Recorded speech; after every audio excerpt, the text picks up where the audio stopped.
Estudio bíblico, no rehuses el corregir. Autor, Bruce R. Capítulo 6. El amor y la vara. En este capítulo seguiremos considerando algunos de los aspectos prácticos de la aplicación de la disciplina bíblica en nuestro hogar. Hemos visto que la autoridad que poseemos como padres es solo delegada en nosotros por el Señor, y que nuestra función es la de administradores que llevamos a nuestros hijos a un contacto directo y diario con la autoridad de Dios mismo. También hemos visto que no podemos realmente esperar tener éxito en nuestra obra sin orar de modo incesante y con una continua comunicación con nuestro soberano Señor. El tercer principio es que la corrección bíblica debe ser administrada en un contexto de amor. El amor requiere corrección. No rehuses corregir al muchacho, porque si lo castigas con vara no morirá. Lo castigarás con vara y preservarás su alma del Seol. Proverbios 23 versículos 13 y 14. ¿Amamos a los hijos que Dios ha colocado a nuestro cargo? ¿Queremos ver a nuestros hijos echados en el infierno, o queremos verlos eximidos de la ira de Dios?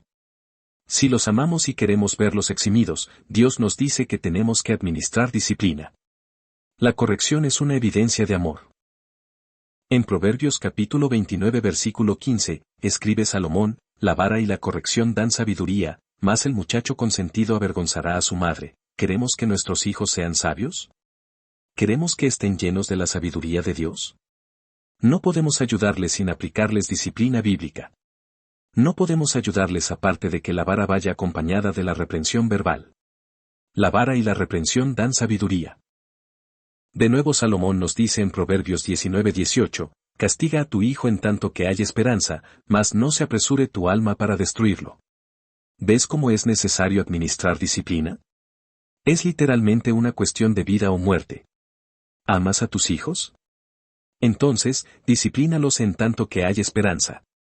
Si los amas, disciplínalos cuando son jóvenes, porque la esperanza disminuye a medida que se hacen mayores. Realmente, en tanto que están vivos hay esperanza, pero la esperanza se desvanece si fallamos en nuestra responsabilidad de administrar disciplina desde los primeros meses. ¿Amamos realmente a nuestros hijos? Proverbios 13:24 dice, el que escatima el castigo, a su hijo aborrece, mas el que lo ama, desde temprano lo corrige. Es una responsabilidad de los padres, en particular, el ver que la disciplina sea administrada en el hogar, y Dios dice que si amas a tus hijos tienes que disciplinarlos. Algunos me dicen que aman a sus hijos demasiado para aplicarles la vara. Dicen que el amor y la disciplina están en extremos opuestos. Pero esto, simplemente, no es verdad. Bajo la autoridad de la palabra de Dios, yo puedo decir que el amor se expresa en disciplina, porque Dios dice, el que escatima la vara aborrece a su hijo. A pesar de las protestas en contra, si permitimos a nuestros hijos que hagan de la suya sin administrarles corrección, esto es una señal para el mundo, para nuestro hijo, y para Dios, de que aborrecemos el alma de nuestro hijo y nos contentamos en verle que sigue su espiral hacia el infierno. El amor requiere disciplina, y la disciplina bíblica solo puede ser administrada en un contexto de amor. De hecho, la disciplina bíblica, como un abrazo o un beso, es un emblema de amor, seguridad y aceptación para el niño. ¿Has pensado esto alguna vez? La administración en amor de la vara es un símbolo de seguridad para el niño. Es una garantía de amor. Es una evidencia de la aceptación por los padres. Hebreos 12 establece la pauta para nosotros. Recordemos que hemos de administrar nuestra autoridad bajo la autoridad de Dios, hemos de reflejar su manera y actitud. Hebreos 12 describe esta manera y actitud de corrección bíblica cuando Dios disciplina a su descendencia espiritual. En Hebreos 12, 6-8 leemos, porque, el Señor al que ama, disciplina, y azota a todo el que recibe por hijo. Si soportáis la disciplina, Dios os trata como a hijos, porque ¿qué hijo es aquel a quien el Padre no disciplina? Pero si estáis sin disciplina, de la cual todos han sido participantes, entonces sois bastardos, y no hijos. Pablo nos da ánimo en este pasaje como cristianos, en el sentido que cuando Dios nos aflige no deberíamos estar apenados por ello o despreciarlo, sino que debemos considerar la mano disciplinante de Dios como una expresión de su amor. Dios nos ama tanto, cristiano, que Él no se queda indiferente cuando nos alejamos de nuestro curso debido. Dios nos ama tanto que nos administra la vara de la disciplina, para que volvamos al curso que deberíamos seguir. Dios disciplina a cada uno de sus hijos, en grados distintos, naturalmente, pero Él disciplina a cada uno de sus hijos, y de modo que el hijo que es disciplinado por Dios debe considerarlo como una evidencia de ser aceptado por Él. Es una garantía, una marca de gracia, el que Dios realmente se interesa en nosotros y nos corrija cuando erramos. Pero, si no vemos esta corrección, entonces significa que Dios no tiene afecto paternal hacia nosotros. Y es así porque somos ilegítimos, Dios ha renunciado a ellos, nos dice Romanos 1. Esto es lo que hace con todos los que creen que son hijos de Dios, pero que no han nacido en su familia santa. La disciplina que administramos en nuestros hogares es un reflejo de la disciplina de Dios. El que nuestros hijos estén sin esta influencia santificadora de la vara significa que se trata de hijos ilegítimos, no queridos, desdeñados. Los padres que dicen mostrar su afecto no poniendo restricciones sobre sus hijos, están tratándolos realmente como bastardos, no como hijos. Están, en realidad, tratándolos como ilegítimos. Hemos de decir a nuestros hijos lo que Cristo dijo a su iglesia, en Apocalipsis 3:19, yo reprendo y corrijo a todos los que amo, sé, pues, celoso y arrepiéntete. Hemos de decir a nuestros hijos, Juanito, María, a los que amo los reprendo y corrijo. Sé, pues, celoso. Arrepiéntete de tu camino delante de Dios. Avanza por el camino recto y obedece, porque Dios ha dicho que debes hacerlo. Nota también que la disciplina de Dios es correctiva, no meramente punitiva en naturaleza. Mira los versículos 12 y 13 de Hebreos 12, es verdad que ninguna disciplina parece al presente ser causa de gozo, sino de tristeza, pero después da fruto apacible de justicia a los que han sido ejercitados por medio de ella. Por lo cual, levantad las manos caídas y las rodillas paralizadas, y haced sendas derechas para vuestros pies, para que lo cojo no se desvíe, sino que sea sanado. Dios administra disciplina, no para infligir castigo en sus hijos, sino a fin de impedir que haya miembros caídos y paralizados y pueda verlos todos sanos. Ahora bien, es indudable que la justicia de Dios requiere que el pecado sea castigado. Esto Él lo hará en el gran día del juicio, cuando su ira se encenderá, su misericordia será velada, y va a echar cuerpo y alma en el infierno. Esto es castigo. Pero, con respecto a sus hijos, el propósito de Dios es siempre correctivo. No es retribución o venganza. No es afligirlos a fin de castigarlos por los pecados que han cometido. Los aflige con miras a su corrección, con miras a que sus pies vuelvan a andar por el centro, para que anden por el camino recto y estrecho otra vez. El fornicador de 1 Corintios 5 es echado de la iglesia y entregado a Satanás para la destrucción de la carne. ¿Por qué? ¿Para castigarle porque sus pecados son un anticipo del infierno? No. Dice en 1 Corintios capítulo 5 versículo 5 que esto se hizo con miras a que su espíritu pueda ser salvado en el día del Señor Jesús. Este individuo fue afligido no para castigo, sino para corrección, a fin de que su espíritu pudiera ser salvado. La vara fue administrada físicamente, a fin de que trajera arrepentimiento, pero no es así con los malos. Dios castiga a los malos y no hay lugar para el arrepentimiento. Pero Dios disciplina a sus hijos. En tanto que el castigo y la disciplina pueden, a veces, tomar la misma forma, con todo el propósito es vitalmente diferente. Hay pena, dolor y sufrimiento tanto en el castigo como en la disciplina. La diferencia es que en el castigo no hay esperanza, pero en la disciplina hay el propósito de la corrección. Es importante que comprendamos esto bien. Pablo dice con respecto a Himeneo y Alejandro que ellos también fueron entregados a Satán. ¿Por qué? ¿Para ser castigados? Dice en 1 Timoteo que fue hecho para que aprendieran a no blasfemar. No fue hecho para que la justicia retributiva de Dios pudiera ser derramada sobre ellos. Fue hecho con miras a corregirlos a fin de que pudieran ser enseñados a no continuar en aquel pecado que los había arrastrado. Con demasiada frecuencia, azotamos a nuestros hijos porque nos han causado un sofoco o algún daño, y en lo que pensamos no es en corregirlos, sino en hacerles sufrir por lo que nos han hecho. Siempre que los disciplinamos por un sofoco o por ira en vez de amor, estamos castigándolos y no corrigiéndolos. Nuestro interés como padres tiene que ser el ver que nuestros hijos son corregidos, el ver un cambio en sus actitudes y un cambio en sus acciones, el ver los pies cojos puestos otra vez en el camino, y que andan una vez más en la dirección que el Señor quiere que sigan. Que el Señor nos perdone cuando intentamos hacer de la autoridad para corregir una licencia para abusar, no tenemos este derecho. Toda disciplina que administremos, toda corrección, para ser bíblica, tiene que ser administrada bajo la autoridad de Dios, y tiene que ser administrada en un contexto de amor. Como padres somos responsables de controlar la atmósfera de una azotaina y engendrar el amor e interés que es esencial para la disciplina bíblica. Lo más natural es que padre e hijo expresen su amor física y verbalmente lo más pronto posible después de una azotaina, tan pronto como el niño deja de llorar. La misma mano que administra la vara debe atraer al hijo a un abrazo, asegurándole que la vara no era administrada con odio, sino por un corazón que ama al niño y está interesado en su bien. Juanito está seguro de que, papá me ha zurrado porque me ama. Tiemblo cada vez que veo a un padre que administra la vara, o sea, zurra a su hijo y luego le deja como si fuera un perro para que se lama las heridas. Tiemblo cada vez que veo a un hijo que se vuelve a su padre para obtener una garantía de afecto después de una azotaina, y veo que el padre se mantiene distante, airado, le rechaza. No es extraño que después de una azotaina así algunos de los niños se vayan a su habitación, den un portazo a la puerta y griten, te odio. Te odio. Te detesto. Necesitan que se les dé seguridad de que se les azotó porque se les amaba. Están seguros de ellos y poco después de haberlos azotado, no inmediatamente, los abrazamos, los besamos y les decimos que los amamos, y que es por esto que los corregimos.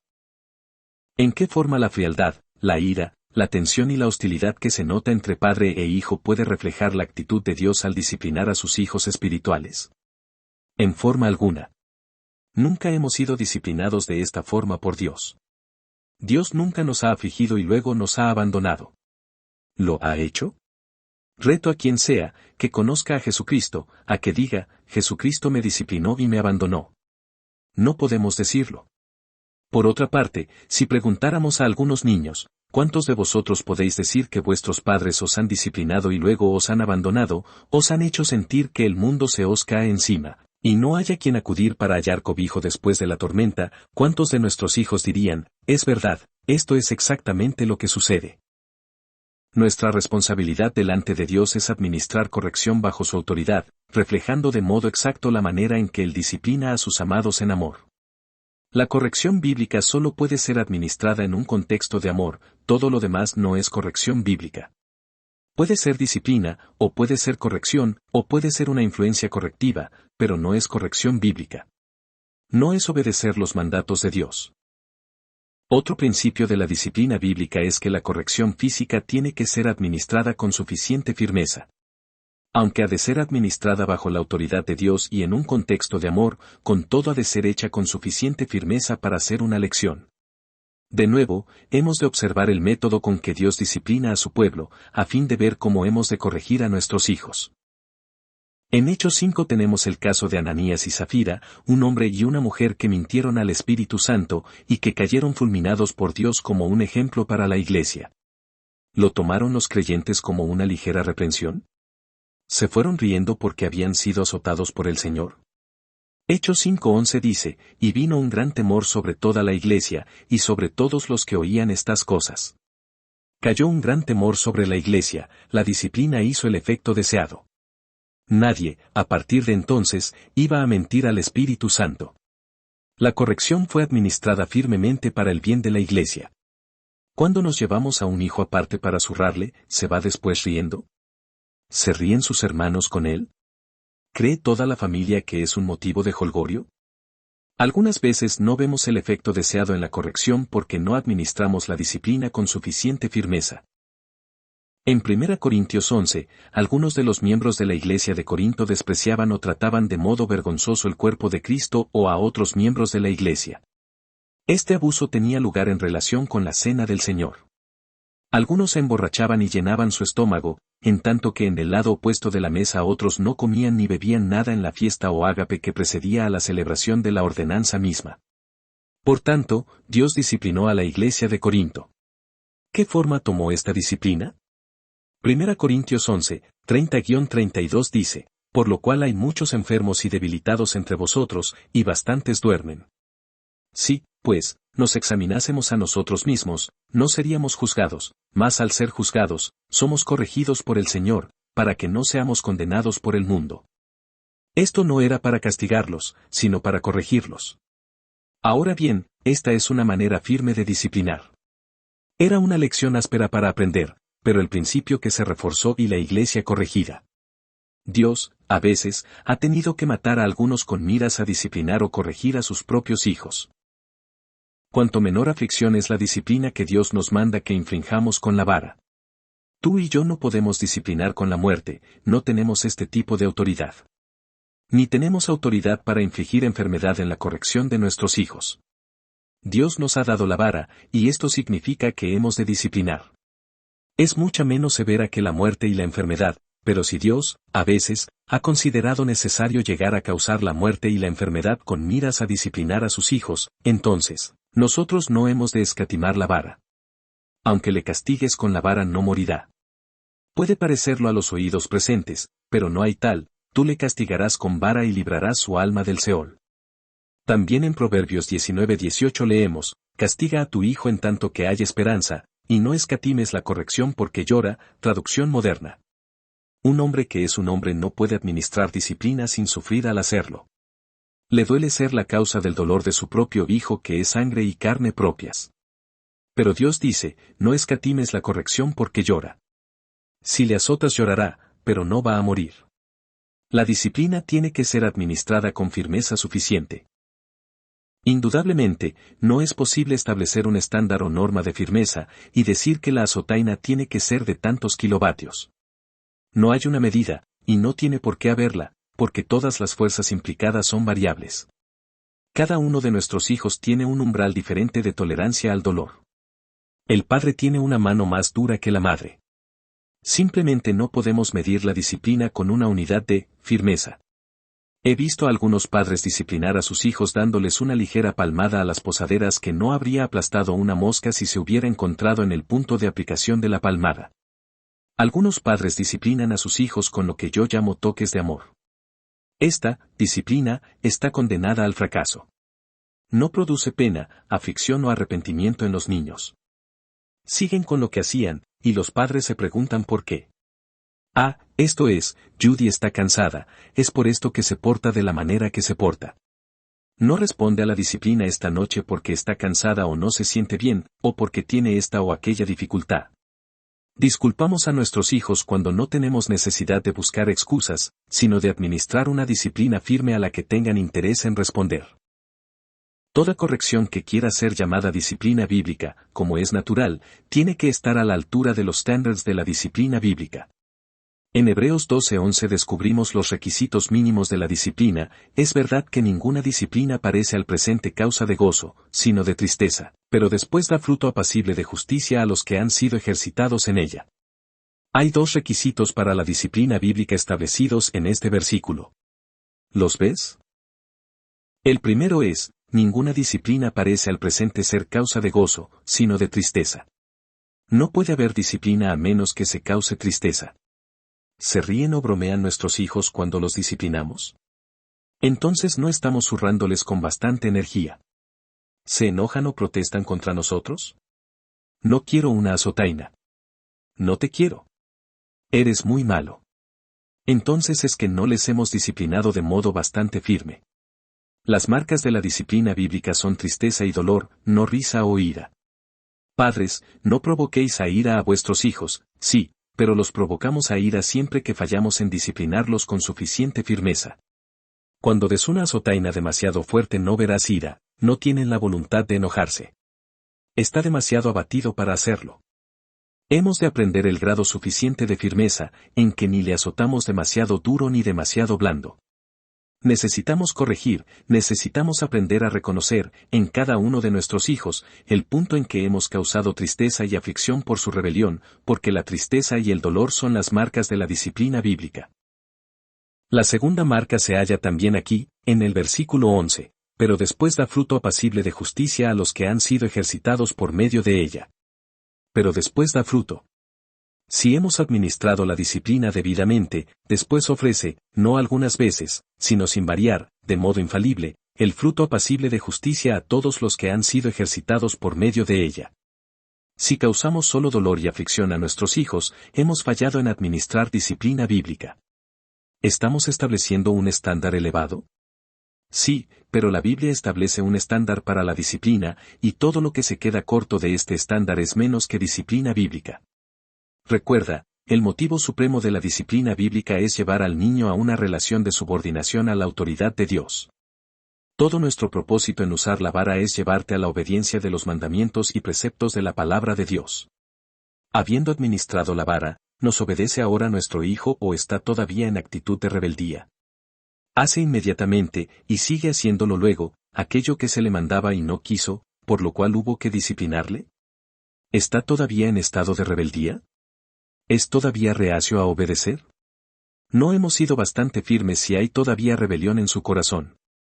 A pesar de la tristeza, pena y lágrimas que pueda haber derramado, si no han producido obediencia es que no hemos administrado todavía disciplina bíblica. ¿Obedece instantánea y dulcemente, o bien obedece de mala gana, con un poco de rebelión todavía en su corazón? Un amigo recuerda que su madre le dijo a su padre un día, cuando él era un niño, dale un poco más, papá, no está hablando todavía. Dice que cuando era pequeño no podía entender esto, pero ahora la cosa tiene sentido para él. La disciplina bíblica no ha sido administrada hasta que el niño obedece sin vacilar y con la actitud apropiada. Si tienes que azotarle 2 veces es que no le comunicaste el mensaje la primera vez. Hazlo bien la primera vez y no tendrás que azotarle la segunda. Hazlo con suficiente firmeza y seguirá el fruto apacible. Quizás en alguno de estos pasajes habrás notado el énfasis bíblico en la vara. La vara es un instrumento, una herramienta, un medio para ayudarnos a administrar disciplina firme. Puede significar literalmente una vara, un bastón o una palmeta, o puede ser una paleta de ping-pong, el cinturón o una regla, que algunos padres han hallado muy efectiva. La mano, en tanto que probablemente es el instrumento más fácilmente disponible, en realidad es el menos eficiente. Cuando azotamos al hijo con la mano es posible que ocurran varias cosas. Una es que toda la fuerza del movimiento descendente del brazo se reparte entre los 5 dedos, y por tanto no basta. Cuando azotas a tu hijo y lleva los pantalones y calzoncillos, o quizá 2 o 3, diapers, o pañales, se requiere hacer fuerza para que se pueda notar o sentir. No se notará si la fuerza se reparte en los 5 dedos, por lo menos de modo efectivo. Otra cosa que puede suceder es que con la administración de una azotaina mediante palmadas en las posaderas, si son enérgicas, se le puede causar realmente daño en alguna otra parte del cuerpo. Se pueden causar fácilmente lesiones internas. Vi una vez a una madre que azotaba a su hija doblándole el cuerpo no sobre las rodillas, sino sobre una mesa, con lo cual el peligro de causarle una herida interna era muy probable. Todo esto hay que proscribirlo totalmente. El único lugar apto para una azotaina es la parte carnuda inferior de la espalda, en otras palabras las posaderas. En modo alguno hay que dar contra la espalda, puede causarse fácilmente una lesión grave en la columna vertebral, o pegarle en las piernas, la cara u otra parte del cuerpo. El valor de la vara es el siguiente, trátese de una pelota de ping-pong, palmeta, bastón, cinturón o regla, toda la fuerza se confina sobre un área reducida. No se desparrama, como en el caso de los 5 dedos. Requiere menos fuerza en la administración de la disciplina y se nota de modo más vivo. La vara es más precisa, y hay menos probabilidad de que se inflija la clase de lesión que resulta del uso de fuerza excesiva. La vara puede ser más efectiva que la mano, pero si no se lleva en el bolsillo una paleta de ping-pong, por ejemplo, esto no significa que haya que esperar 2 o 3 horas hasta que se llegue a casa para corregir al niño. La mano está a disposición, y si es la única vara que se tiene, hay que usarla. Hay que usarla con cuidado, hay que usarla con precaución, hay que usarla reconociendo sus limitaciones y aún sus peligros, pero hay que usarla con firmeza. ¿Qué pasa cuando hay que corregir a niños ya mayores? La vara puede ser muy útil para los pequeños, pero ¿cómo se disciplina a un muchacho de 12 años, o a uno de más de 13 o 14? Todos los principios que hemos discutido, la autoridad de Dios, la oración, el amor, y aún la vara, pueden aplicarse a los niños en todas las edades.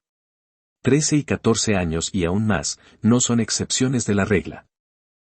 La vara sirve de modo primario para criar bien al niño. Hebreos nos dice que los que han sido ejercitados en ella, dan fruto apacible de justicia, 12:11. Los niños que han sido enseñados por sus padres a obedecer vivirán en paz con sus padres y con los otros miembros de la familia, porque obedecen. Los padres que gozan de una buena relación con sus hijos durante el periodo transicional de los 13 a los 19, son los padres que establecieron un fundamento sólido anteriormente.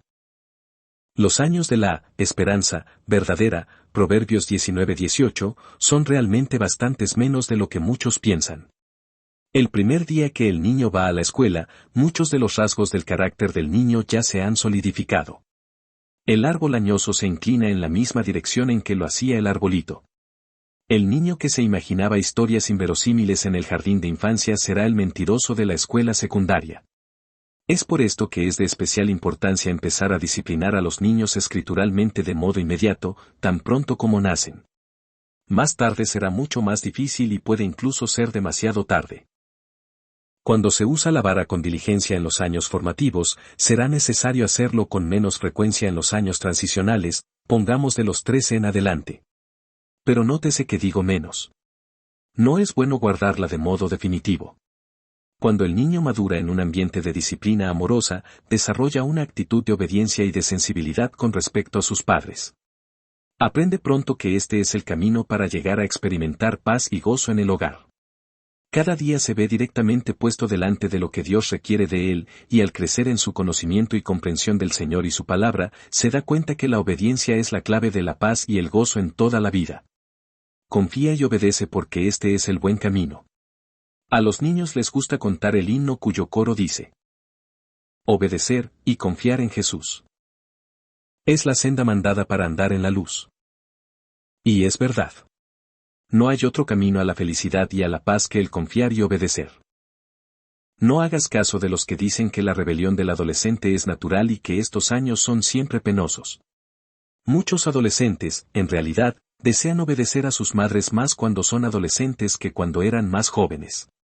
Estos son años de tremendos cambios físicos y emocionales, de la menstruación, el bigotito fantasma y los enamoramientos. El adolescente quiere y necesita una vida de hogar estable. Hará experimentos, se aventurará a riesgos para ver lo que pasa, y tratará de ver hasta dónde le llevan sus alas, y esto es bueno hasta cierto punto. Un padre sensato va a dejar espacio libre junto al consejo amoroso y a la guía. Pero el adolescente también quiere saber que hay límites, hasta dónde puede volar. ¿Hasta qué hora puede quedarse fuera por la noche? Algunas veces tiene el sentimiento de ser un rey, otras un pordiosero.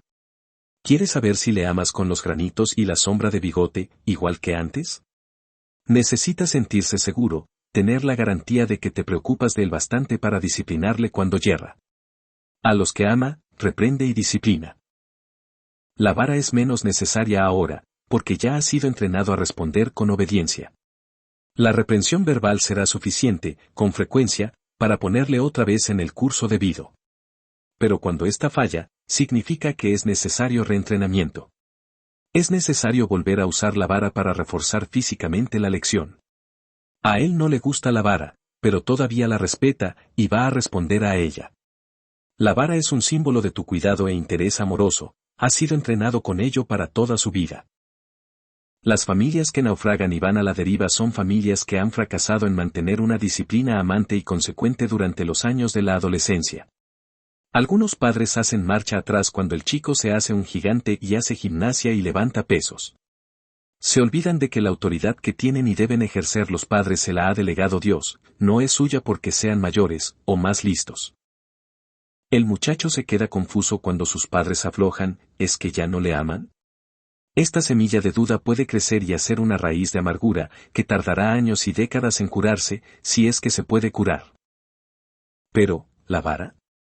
¿Por qué no usar métodos de corrección alternativos, como negar privilegios y dejarlos sin salir durante un fin de semana u otros? ¿No son estos métodos más efectivos con los chicos mayores que la vara? Recientemente un íntimo amigo y hermano querido en la fe vino a verme precisamente con este argumento. Su hijo había cometido en el hogar una ofensa más bien seria, y se le había castigado dejándole sin salir. 2 semanas aislado de amigos y vecinos, en la casa. Su padre me dijo, me dio la impresión que esto requería algo más que una breve azotaina. Quizá 2 semanas pensando sobre lo que hizo le van a ser más útiles. Estuve de acuerdo con mi amigo, pero solo en parte. La naturaleza de la infracción requería algo más que una breve azotaina, la corrección bíblica debe ser proporcionada, ver capítulo 8. Una infracción seria requiere una corrección seria. Sin embargo, no pude estar de acuerdo en que el quedarse en casa como castigo tuviera que dar los resultados deseados. Este castigo falla en llegar a la altura de ser una medida correctiva adecuada por varias razones. En primer lugar, es prácticamente imposible ponerlo en vigor de modo estricto. Si la corrección ha de corregir de veras, tiene que ser puesta en vigor de modo rígido. No se puede esperar que los pies de Juanito se corrijan con zapatos ortopédicos si no consigues que Juanito se los ponga. En el mismo momento en que estábamos hablando, en la parte delantera de la casa, el hijo de mi amigo estaba jugando a la pelota con mi hijo en el patio de atrás. El hecho de que podía escabullirse del aislamiento una vez, le daba esperanzas de que habría más oportunidades. Así que la certeza de la disciplina quedaba destruida, ver capítulo 10, y su hijo nunca va a considerar que el quedar en casa sea una medida correctiva seria e ineludible. Nunca hay que prometer o amenazar con algo que no se puede cumplir, pues de lo contrario se pierde el respeto de los hijos. En segundo lugar, la práctica del quedarse en casa da lugar a una tensión no natural y pecaminosa que permanece entre el niño y los padres durante días y aún semanas. Los padres tienen que mantener una actitud fría y negativa hacia su hijo o hija para que se pueda considerar incluso en hacer válida la medida seriamente. Esta frialdad destruye todo lo que se había establecido en la primera parte de este capítulo. Esta actitud negativa tiende a retener la ira, no a corregir, y en esto falla en reflejar de modo exacto la mano disciplinante de Dios. En tercer lugar, las Escrituras hacen provisión para esta situación en que la corrección física es considerada inadecuada. El principio escritural no es reprimir la libertad de movimiento, es la restitución. La restitución la vemos, por ejemplo, en Éxodo 22:1, en que el que roba un buey y lo vende tiene que restituir 5 veces su valor al dueño. Pero mi hijo no robó nada, simplemente le tiró unas piedras a una niña de la vecindad. Esto es verdad, pero también puede decirse que la restitución no es solo para el ladrón. Es para toda situación en que ha sido dañada una persona o propiedad. Así, si alguien causa un incendio que consume un campo de trigo vecino, el que encendió el fuego debe hacer restitución. Si tu hijo echó piedras a la chica o, pongamos por caso, un balín por la ventana de la señora Jackson, o cruzó un parterre de flores con la bicicleta, hay que obligarle a que haga algo especial, agradable para la persona a la que se ha causado el daño, aparte, naturalmente, de la compensación del daño causado. La función de corrección es rescatar al niño de su curso equivocado y establecerle en el camino recto, en que asume la responsabilidad de sus actos. El dejarle inmovilizado en casa no consigue esto, la restitución, como parte de la corrección bíblica, sí. La restitución exige una respuesta inmediata, personal y apropiada, en tanto que la inmovilización proporciona solo tiempo para cavilar, a lo mejor planes para hacer las paces o vengarse. Pero, dijo mi amigo, quizá 2 semanas de meditar sobre lo que ha hecho vayan a servirle de algo. Es más que probable que el niño va a pensar en lo injustos y mezquinos que son sus padres, o en cómo escapar del yugo de la esclavitud que han colocado sobre él, o en la forma de volver a hacer lo mismo sin que le atrapen, más bien que en la necesidad de evitar la ofensa que le ha causado el castigo. La corrección física y la restitución son medidas correctivas efectivas. La inmovilización es lenta, tortuosa, y se queda corta de la corrección bíblica. Es interesante que los estudios recientes confirman que muchos adolescentes prefieren ser disciplinados por la vara y perdonados que sufrir los métodos de separación, como la inmovilización u otros. Oremos al Señor juntos para que obre en nosotros de forma que corrijamos a nuestros hijos con amor, si bien con firmeza, y de esta forma seamos los medios de librar su alma del infierno. Que Dios se complazca en obrar en vosotros, padres, madres y maestros, a fin de que podáis aprender a hacer vuestra labor y hacerla bien, y que Dios se complazca en obrar en el corazón de vuestros hijos para llevarlos al conocimiento de Jesucristo, para salvarlos de sus pecados, y capacitarles para obedeceros y hacer lo que es recto ante su vista. Repaso. 1. ¿Podemos amar a nuestros hijos demasiado, de modo que esto interfiera con la disciplina? 2. ¿En qué forma es la corrección bíblica un emblema del amor y de la seguridad? 3. ¿En dónde encontramos el verdadero modelo de la disciplina bíblica? 4. ¿Cuál es la diferencia entre el castigo y la corrección? 5. ¿Cómo podemos saber si una azotaina es bastante firme? ¿Cuáles son las 2 características de una corrección adecuada y suficiente? 6. ¿Por qué la mano no es eficiente y a veces es peligrosa en la disciplina? 7. ¿Por qué la inmovilización falla en calificar como corrección bíblica? 8. ¿Cómo se puede disciplinar a los adolescentes? Responder. 1. ¿Demuestro amor y afecto hacia mis hijos cuando los disciplino? 2. ¿Me doy por satisfecho, con frecuencia, con una respuesta que se queda corta del arrepentimiento y la obediencia? 3. ¿Castigo o corrijo a mis hijos? 4. ¿Soy bastante firme? 5. ¿Uso la vara? ¿Debería usarla? ¿Hay otras prácticas que yo debo corregir?